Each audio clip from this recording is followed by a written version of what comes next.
I have the Samsung Galaxy Watch Ultra, and I'll be showing you how to change the ringtone. So this is basically the ringtone for incoming calls. Just go to settings. On the main settings page,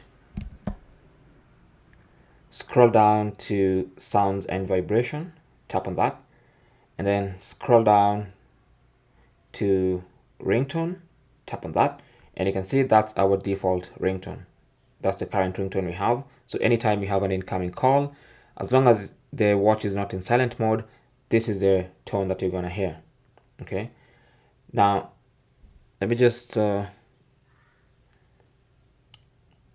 take it out of silent mode and put sound so we can actually hear the ringtone. So that's the current ringtone. Now I can change to a different ringtone, and I have a big list of ringtones that I can choose from and use as my Galaxy Watch ringtone. So once I select one, I can just go back all the way to the watch face. It's really that simple. Thanks for watching. Comments and questions down below, and good luck.